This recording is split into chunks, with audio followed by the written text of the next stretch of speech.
Penjabat Gubernur DKI Jakarta Heru Budi Hartono saat ini sedang menjadi sorotan publik, karena sejak dilantik Presiden Jokowi pada tanggal 16 Oktober tahun 2022, dia telah 2 kali melakukan mutasi. Mutasi pertama pada tanggal 30 Oktober tahun 2022 dengan mengganti Dirut PT MRT Muhammad Aprindi yang baru 3 bulan bertugas setelah dilantik Anies Baswedan pada tanggal 22 Juli tahun 2022, saat Anies masih menjabat Gubernur DKI Jakarta. Mutasi kedua dilakukan pada tanggal 10 November tahun 2022 dengan melantik 11 pejabat. Mutasi-mutasi ini kontan menjadi gunjingan. Isu yang berkembang adalah, Heru akan mengganti semua pejabat yang dilantik Anies dan digantikan dengan orang-orang yang satu gerbong dengannya yang notabene merupakan pendukung pemerintahan Jokowi. Adalah wajar saja kalau misalnya Pak Heru tidak berkenan untuk memanfaatkan atau mendayagunakan orang-orang yang dulu katakanlah menjadi orang kesayangan Pak Anies Baswedan. Jadi kalau bagi saya anggap itu normal aja gitu kan. Karena itu kan tentu akan bukan saja menyangkut sistem, tetapi juga kadang-kadang kan menyangkut selera dan lain-lain sebagainya. Nah sehingga kadang-kadang kita lihat bahwa dalam melaksanakan kebijakan pemerintah itu, ASN kita kadang-kadang lebih tertarik kepada selera daripada orang yang memimpin dia, daripada sistem yang harus diikuti dalam penyelenggaraan pemerintahan dan pembangunan daerah. Nah, cuma masalahnya nanti adalah jangan sampai sikap seperti itu bisa menimbulkan keresahan pula dalam birokrasi.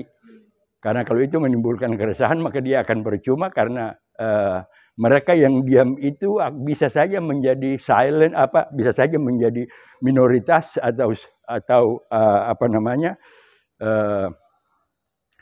kelompok kecil yang diam, yang nantinya bisa merusak kinerja birokrasi. Nah itu yang harus difahami. Gitu. Heru merupakan ASN yang beruntung di Indonesia, karena tanpa harus berkontestasi di pilkada, dia menjadi gubernur di Jakarta. Dia juga dibekali keistimewaan karena diizinkan melakukan mutasi tanpa perlu meminta izin Mendagri. Itulah yang barangkali yang menyebabkan penilaian masyarakat berbeda-beda. Apalagi memang ada petunjuk dari pemerintah pusat melalui Menteri Dalam Negeri bahwa pejabat gubernur bisa melakukan hal-hal yang saya anggap sebagai pengecualian. Artinya bisa melakukan hal-hal seperti mutasi ini tanpa meminta izin Menteri Dalam Negeri. Atau dengan kata lain ketika dia diangkat menjadi pejabat gubernur, dia sudah mendapat kewenangan untuk melakukan mutasi sebagaimana biasa dilakukan atau merupakan kewenangan dari gubernur definitif hasil pilkada. Cuma kan masalahnya adalah legitimasi dari kewenangan mutasi itu tentu akan dipertanyakan orang karena kewenangan itu tadinya diberikan kepada gubernur hasil pilkada. Sementara ini pejabat gubernur yang dipilih bukan karena gubernur hasil pilkada berhalangan, tapi memang karena ketiadaan gubernur hasil pilkada. Artinya mestinya kan sebelum tanggal 17 Oktober 2022 itu kan ada pemilihan gubernur baru mestinya kalau menurut peraturan perundang-undangan kan. Karena masa jabatan Pak Anies sudah 5 tahun, sebelum berakhir itu kan sudah harus ada pilkada untuk memilih gubernur baru gitu.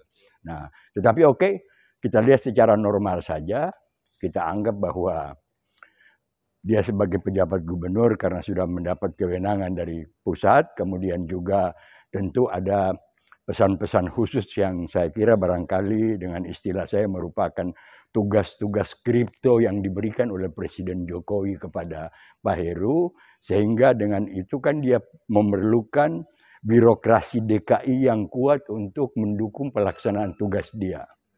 Nah, cuma memang banyak orang berpendapat bahwa Pak Heru ini tadinya adalah birokrat murni karena dia berasal dari ANS di lingkungan Pemda DKI Jakarta.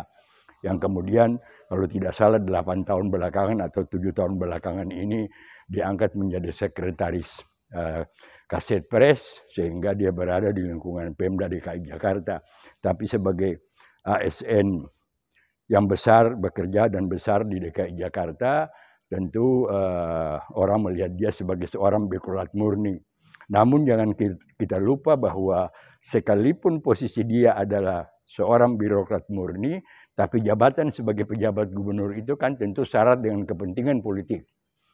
baik kepentingan politik yang merupakan kepentingan dari Pak Jokowi sebagai presiden, maupun kepentingan politik dari partai-partai politik yang selama ini kita kenal merupakan bagian dari koalisi Indonesia Baru yang menjadi pendukung rezim Pak Jokowi.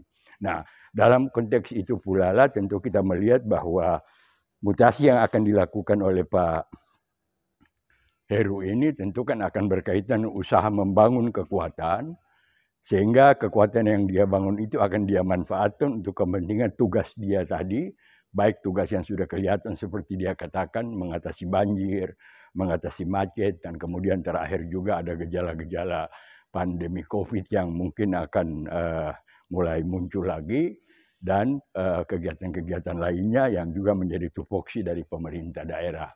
Tapi nanti barangkali dalam perjalanannya tentu dalam hal ini kan ada masalah-masalah masa lalu yang juga harus disikapi oleh Pak Heru ketika nanti masyarakat memperbincangkan itu. Misalnya masalah yang berkaitan dengan kasus sumber waras, masalah yang berkaitan dengan kasus Tanah Cengkareng dan lain-lain sebagainya, yang juga itu terjadi dulu pada saat Pak Heru masih menjadi ASN di lingkungan Pemda DKI Jakarta, yaitu pada saat beliau menjabat Kepala BPKD.